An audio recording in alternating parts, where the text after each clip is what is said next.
Hi everybody, Matt Lawton here, and this is the Astrological Winds channel. I'm going to take a look at the astrological weather report for the week of August 28th through September 3rd, our last week of August, and it features two planets changing direction, and we've got another full moon. We've got a full moon in Pisces, and it is conjunct Saturn. So that is the main thing I'll be talking about this week. And just a reminder for everyone, the Astrological Winds channel is a free video blog that I post weekly on YouTube.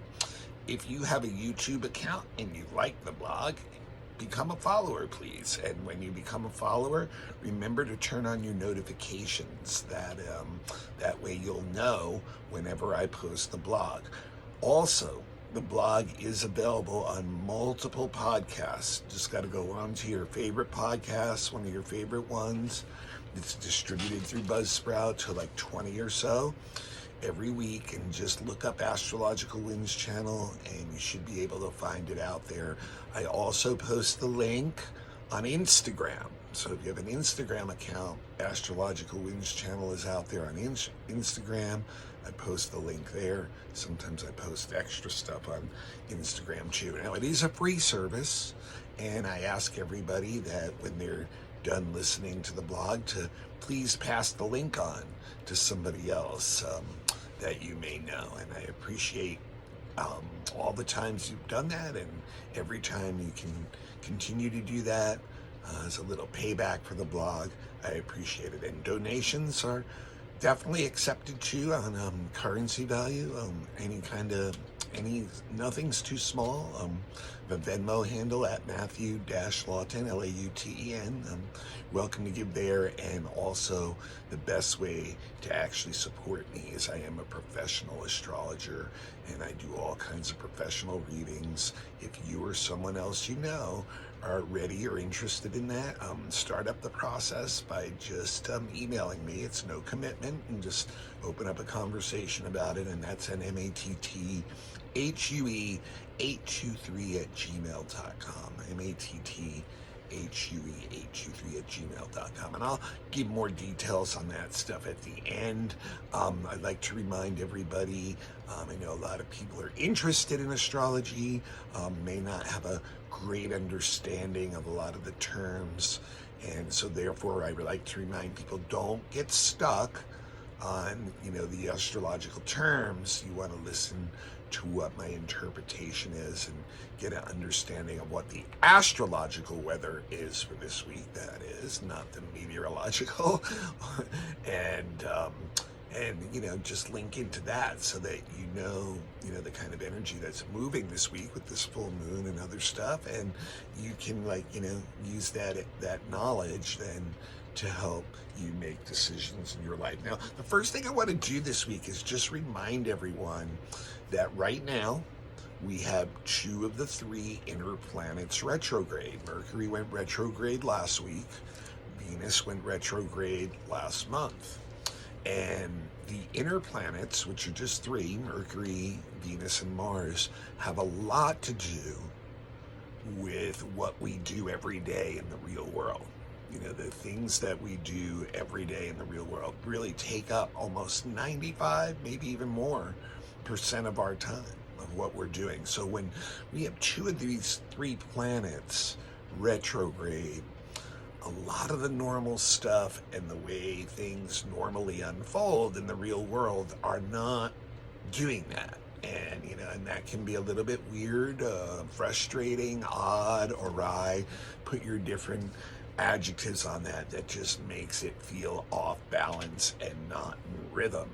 And so we have the two of these together. Mercury, which many of you know about Mercury retrograde, how it affects our communication and our travels and our plans and things like that, and we really need to kind of retreat in and not push new stuff, really review our old stuff and get it all up to speed. And then with Venus retrograde at the same time, that's affecting our relationships mainly, and it seems like maybe relationships are going backwards too.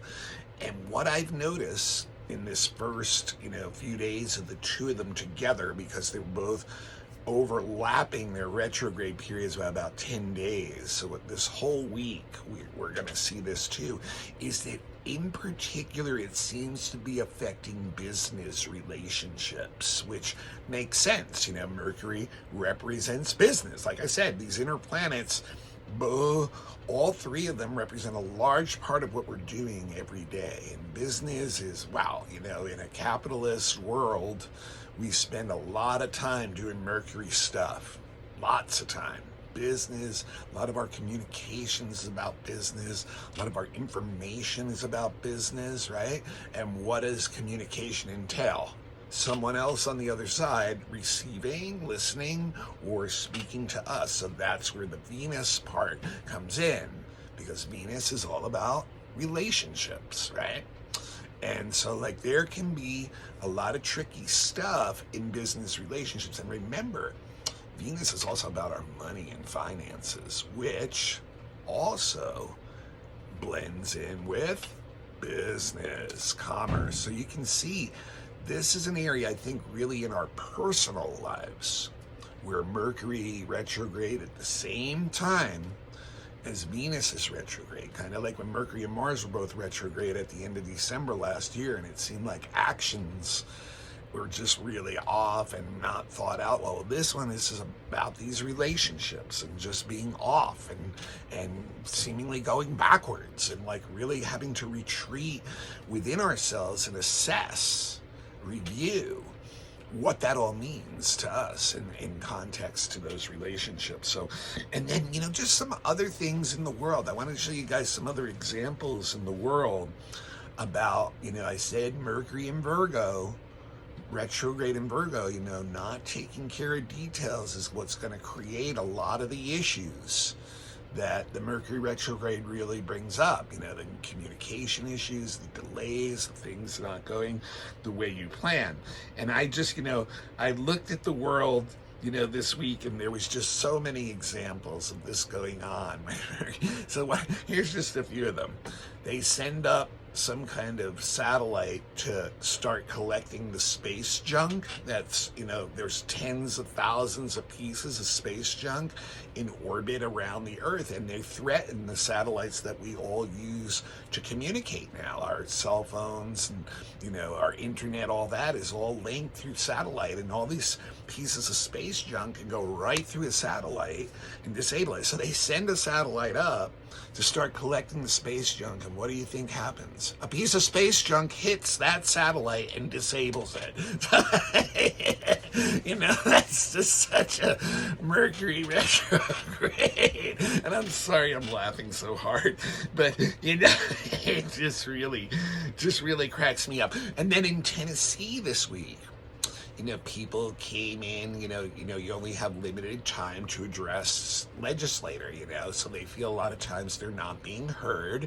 So people have developed a thing, and you've probably seen it in other places too, even Washington, D.C., where you bring in a sign, a placard, trying to, like, you know, show what your issue is, because you're not, you know. And so the Tennessee legislator tried to actually ban people from bringing signs in, like, you have no freedom of speech right here in the legislative building, which is supposed to be protecting, you know, our constitutional rights. But it definitely is okay that it's not okay if any of your other rights get violated. Like if you want to bring a firearm into the building, that's okay. But if you want to talk about an issue that the majority is against, then they want to cap your freedom of speech. Mercury and Virgo, oh my goodness, on both sides, really.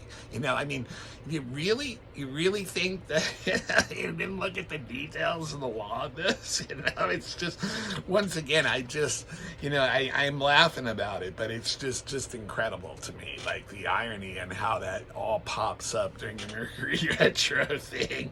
And then, you know, the leader of the Wagner group getting shot down in that plane. I mean, first of all, right, you know, not only the Mercury retrograde getting on the plane and the Venus retrograde of having this negative relationship with Putin, But under that new moon that was square Uranus, that was just like, wow, this guy really needed an astrologer, right?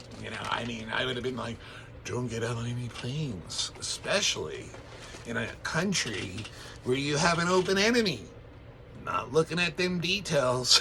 Man, I'll tell you, just one thing. And then another thing I saw the other day, and I'm not big on pop culture, guys, so, excuse my ignorance, seriously.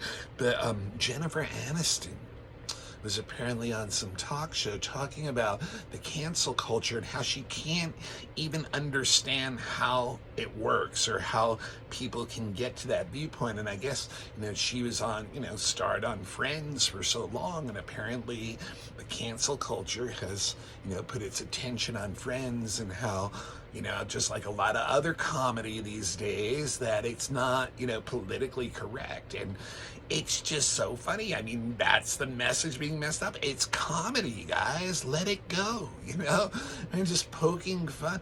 I mean, it's just like, wow, the stuff that's going on is just like, just confusing, messing communications, all this stuff, it's just wow, just really, to me, just several of the examples of how like Mercury retrograde is just like, you didn't take care of these details, or you're not looking at these details, and this is how it's going to show up.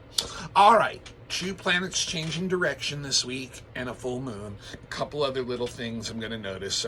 So today, Monday, Uranus goes retrograde, which means it's the last of the outer planets that, is going retrograde. Jupiter hasn't gone retrograde yet. It will very soon, actually. It's next week. And I'll talk about that in next week's blog. It's one of the big monthly things happening next week. Although Jupiter, outer planet, kind of, sort of, maybe in the middle somewhere. Anyway, Uranus going retrograde at 23 degrees of Taurus today, August 28th. And it will remain retrograde until January 28th of next year, 2024. So we've got several months of Uranus retrograde, and it will stay in Taurus, of course. It's going to backtrack to about 19 degrees of Taurus, and Uranus will be in Taurus for the next few years still. So there's nothing changing there. And like, what has it brought us? Well, you can see what it's brought us, and this is when it goes retrograde, it's probably going to be even more in our face. Uranus in Taurus has brought us a lot of extraordinary weather and natural disasters since it's kicked in. Uranus is all about natural disasters. It's shocking events. It's events that can pull along large amounts of people and quickly change their lives, those kind of things. The whole world, the whole globe is under assault in one way or another from climate change shifting. So this has been a real big signature of the Uranus in Taurus years that started 3 or 4 years ago and will continue. And when it's retrograde, it's probably just going to maximize even more. We're going to have this El Nino kicking in while this retrograde is in. And I think, we're going to see a lot of stuff affect land again. That's the Taurus part, like landfall, storms hitting landfall, things like that, earthquakes possibly, things like that. But like really during the retrograde, I think it's going to be like a mass consciousness thought thing of like, what are we going to do about this? Can we do anything about this? How can we, try to like, not exasperate these situations anymore so they get worse. And is that even possible right now? So on a big level, you can expect that kind of, and also the other thing on the big level, Taurus, money, markets, finances, Uranus, unsettled, up and down. We've been seeing a lot of that the last few years too. Like, one part of the economy may be doing good for investors, but down on the street, it's not doing so well. Like, there's just like a lot of just really, not things cohesive, like things just jagged, edgy, that kind of thing when it comes to markets. So we can continue to expect that. And I would think during the retrograde period, we'll have a lot of sliding back, a lot of markets will be sliding back, and, depending on who you are, that really, that how that affects you is can be looked at in different ways. Like if the sliding back means that the prices of some things slide back, that's good for the economy on Main Street, but it may not be good for the corporate profits, things like that. So it can be like very up and down thing. But when we talk about it internally too, this is also us having to just really say to ourselves, hey, each of us has to learn how to adjust to this stuff ourselves, and maybe figure out new ways to get resource in unstable times, to be able to adjust on the fly, to think on your feet, to really, tap into the intuition of the present moment and figure out an idea that will work. And maybe it won't work for very long, but it will get you through for a little bit while longer. So, and then even, the things that we can do in relation to the things that are changing around us, like how much can we do? I mean, this is a time when we really need to seek out different and alternative ways of doing things that have to do with resource in our life, and because the stability is not going to be there. The stability will actually be found in being resourceful enough to be able to adjust to that stuff on the fly. Actually, that's a really good way to say it. Okay, so that, and then last week I mentioned this too. Mercury retrograde this week now is going to quincunx Chiron its second hand, and once again, that's that telling us we need to redefine our attitudes, let go of old thoughts that are implanted in our mind that think things have to be a certain way, because if we're not, that's what's going to continue to hurt us. That's our Achilles heel. That's the wound that keeps opening up and stopping us from being able to move forward. And then we take the bandage off and it starts to bleed again. So very similar to last week. It really requires an adjustment in our attitudes and our belief systems and our thoughts in order to first move forward and change things. Okay, the full moon is on Wednesday. It's at 8 degrees of Pisces. A full moon means the moon in Pisces is opposite the sun in Virgo. Exactly, right? At 8 degrees. And the moon is separating from a conjunction with Saturn, which is also retrograde these days in Pisces at about that, right around that same degree. 8 degrees is where that conjunction is. And you remember last week, in fact, it was yesterday on Sunday, the sun was opposite Saturn. So that means, the moon and Saturn on this side of the chart and the sun is on the opposite side. And so there's always the tension of the full moon, the moon in one sign wanting something emotionally, needing something emotionally, versus the sun on the opposite sign wanting to push forward into new territory, and maybe that is against the emotional content and security needs of the opposite side. So what do we got going on here? We've got the moon in Pisces. What does that want? It wants, Pisces is like a sign that wants to merge with everything. It on an emotional level, it wants to merge with things. It feels its way through life. It feels the environment. It feels other people's emotions and responds to that. It doesn't have very clear boundaries. It doesn't even want really clear boundaries. And yes, it's the moon. Yes, it's Pisces, a water sign. So a lot of this is subconscious. It's driving us, and we don't even consciously are aware that we're seeking some kind of unification, some kind of at oneness, especially on an emotional level. That's when we're going to feel good. That's when we're going to feel secure. When we are creating that kind of and feeling like we've merged with something. The problem with that is boundary issues, and that's where the Virgo sun comes in. It's like, whoa, whoa, whoa, whoa, whoa, whoa, whoa, whoa, whoa, like, wait a minute. This is just really scattered energy, and it's all over the place, and, there's no form, there's no procedure, there's no rules to abide by. And what good is your vision?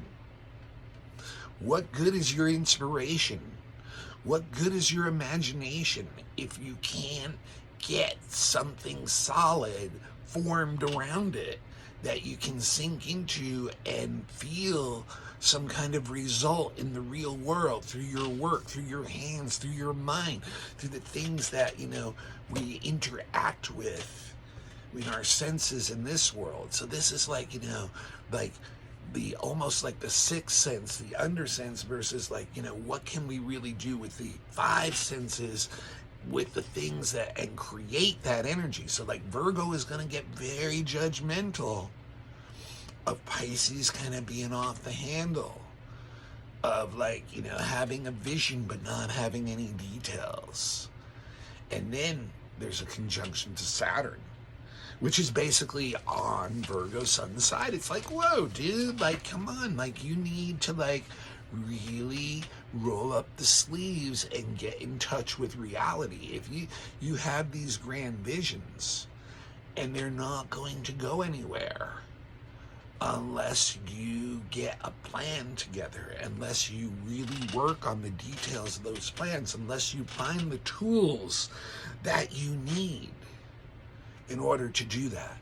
So like there's, so Saturn and Virgo are trying to create the boundaries that Pisces needs to create some kind of form. You think about Saturn in Pisces, right? And it's retrograde right now. What would be the best way to use Saturn in Pisces? They're two very opposing kind of energies. And I talked about this when Saturn went into Pisces several months ago.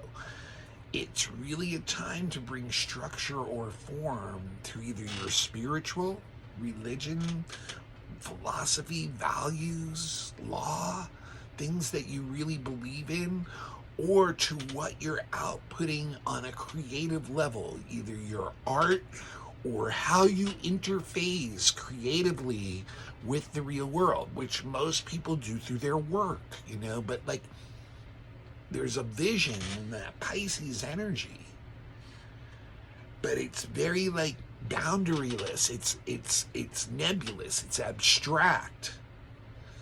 And this full moon is trying to bring some of it into reality with the Virgo energy and the Saturn energy. So there's like this odd, weird balance a little bit, because you got the moon in Pisces and Saturn's in Pisces, but you got Saturn and the sun in Virgo. So it's like three things kind of equal energy on each side of this opposition, saying, hey, you know what? This is really a time, if you want your grand vision of the future to work, it's a time to really get through the details and rehash on this and get down to doing, in reality, what you really need to do. Now, what's interesting about this too, like, it can be a little bit, it can be a little bit depressing really on the inside for the Piscean energy to, get this like discipline stick told to it, and it can retreat within, and get really quiet, especially with the Mercury retrograde too. Keep our thoughts and feelings to ourselves, a sensitivity. So there may be this need to have some of this time alone and really assess this stuff and really get real with ourselves. And I think you have to understand too, it's not gonna happen right away. It's something like, reassessing those plans now, because Mercury's retrograde, Saturn's retrograde. We need to like, get our procedures right now so that we can go forward. And even when we look at the ruler of this full moon, right? It's in Pisces. So that means our ruler is Jupiter. And what's Jupiter doing right now? It's also in Taurus, right? It's in Taurus, and it is trining Mercury retrograde right now. And that's saying, yes, you have a good plan. You have a good vision somewhere inside about where to go. But it needs to be reviewed. It needs to have its details worked out. And that's going to slow it down. And it's because you just haven't done it yet. It's you're responsible for this. The sun is saying, you're responsible. You in Virgo need to use your mental skills, your techniques, your procedures and bring them into this vision to perfect it and make it real in the real world. So what you want to do, look at your chart at where 8 degrees of Pisces is, and that's where the full moon is falling, and then look right across the chart on the other side where 8 degrees Virgo is, and that's where the sun is in your chart right now. That axis, those two houses that the moon and sun are in, and Saturn's going to be in the same one that your moon's in, by the way, most likely. There's only a 4-degree difference. Some of you maybe not. There's only and it is separating. That is something to say too. It is a separating aspect. So it's, moving forward. We want to do this now. But you look at that axis, whatever that is, and that's what it is. So if it's 3rd house and 9th house, it's going to be about your communications and the information you're collecting in your local area, and how you can bring stuff that is like higher values down into those zones. How are you going to do that? Maybe you heard about some great idea that can help with some kind of resource issue or something. So, how are you going to take that from out there and bring it down here? So you look at your houses, and that'll help you figure that out. Now, I do want to mention 2 other things. Friday, Mars, freshly in Libra, is going to quincunx that Saturn retrograde in Pisces. And this is a very interesting one, because it's going to make us feel like an issue most likely is going to come up that we are somewhat, or maybe totally, or there's some degree that we're responsible for, that we have to react to in the real world, that we have to fulfill our duty, basically. And yet inside, we don't really want to do that. We'd rather really do something else, more likely something more fun for ourselves. So what it does, it creates this like resentful energy actually towards like what that duty is, even though we have to do it. And the danger of this one is we could actually project that resentfulness on whoever is involved with that duty. So if it's like with a group or with some other person, you may express irritation, anger, impatience, resentfulness towards that person, or even the situation that it is. Just feeling angry about whatever situation has brought you and forced you to do something that when you'd rather be doing something else, something that was probably likely more fun and stuff. And so really the best way to use this energy, we can tap in to exactly what that full moon was asking for.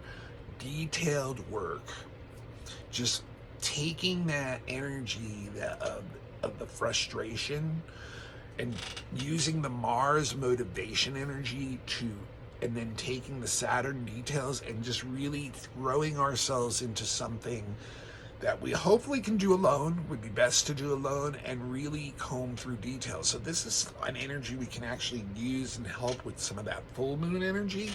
Thing is, even when you're doing this stuff and you're focusing that energy onto whatever you're doing, inside you're still going to feel like you're wanting to be doing something else. So you're still going to be like a little bit trigger happy, so to speak, in your resentfulness and possibly projecting that out. So that's something to be aware of. Now, the last thing I want to note, and I said to you, 2 planets were changing direction this week. And I talked about Uranus on Monday, and next Sunday is when Venus goes direct, okay, after about 6 weeks, right, of retrograde, going direct. It'll be at that point back to about 12 degrees of Leo, and then it will start to move forward.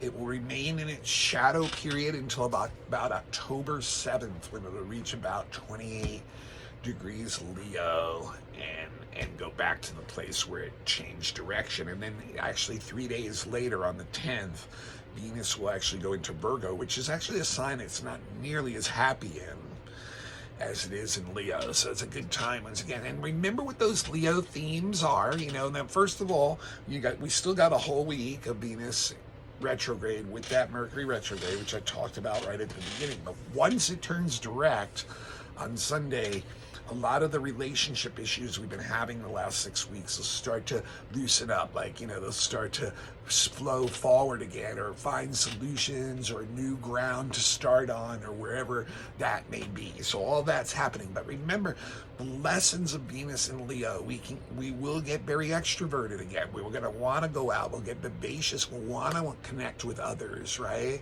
We'll want to really go out there and make that. But we have to remember to give everybody the freedom that we want to honor each person's individuality and independence, but not so much to the point where we're just hanging out with someone because they're in some kind of in crowd that we want to be seen with. That's where the vanity part of the Venus and Leo kicks in. So that's what a lot of this Venus and Leo retrograde period was about. Are certain relationships that you are in just because you think you look good in them, and there's really not much else going on? Superficial, more about your vanity than anything else, so that's really, a lot of what this Venus retrograde period was about. And then, as it moves forward, we're probably gonna know where we stand with a lot of relationships, and just take them from there. So that's what I got this week. Next week I will not only do the weekly, but I'll do the month of September too. It's a little bit of a lighter week, so I can get both of them in together. Okay, so yeah, this is Matt Lawton. This is the Astrological Winds channel, and it is a free service. I've been doing this blog for years on YouTube now, and before that it was podcasts, and before that it was a written blog on the web. So it's been a free service I've been giving for years, and I would love for you to give back by passing the link on as soon as you sign off to somebody else that you know. Even if you've done it before, please pass it on to someone else. And if you need a professional reading, please get in touch with me, or if you know someone else, and we can start to talk about that process. I've been a professional astrologer for over 20 years. I was trained for 7 years to give readings before that. A lot of magical events once you know your chart well and can align with your energies. So much of our lives down here can get so much more smoothly when we are doing what we're supposed to be doing. And a lot of us go through life wondering what that actually is. And really, your chart, if you don't know it well, or if you only had a computer or a friend do it, you've never had it done professionally, and you're into astrology, I highly recommend you get it done by a professional, someone like myself or myself. You take it with you wherever you go, and I promise you can make your life better by knowing it well. Also, predictive readings, I recommend you give that to yourself every year as a birthday present to yourself. You deserve it. Literally looks at the next year ahead and how the energy of that year is affecting your chart directly. Just like I do every week for all of us on this blog, I do it specifically for you for a year. Relationship charts, children's charts, specific questions, fixed star readings if you know your natal chart well and you want to get a deeper understanding of soul purpose, things like that, karma, energy like that. We look at fixed star stuff, elections if you're looking for the right day to start something, horary questions if you have some burning emotional question you can't get in. All those things, just email me, matthue823@gmail.com, matthue823@gmail.com. I'm also available for, I have beginners classes, and for your group, question and answer sessions, lectures, workshops, mini readings. Just let me know. matthue823@gmail.com. And remember, the blog is also available on podcasts, Instagram, and if you friend me at Facebook, Matthew Lawton, MatthewLauten. And I also post the link there. And remember, if you'd like to give a couple bucks through Venmo to help keep me going on this blog too, that is appreciated too. And my Venmo handle is Matthew, once again with 2 T's, hyphen and Lauten. And don't forget to put the little @ sign on Venmo before the handle. So it's at Matthew-Lawton. Thanks so much, all of you. Really appreciate all of you. I will see you all next week. We'll look at September, and we'll also look at the weekly one.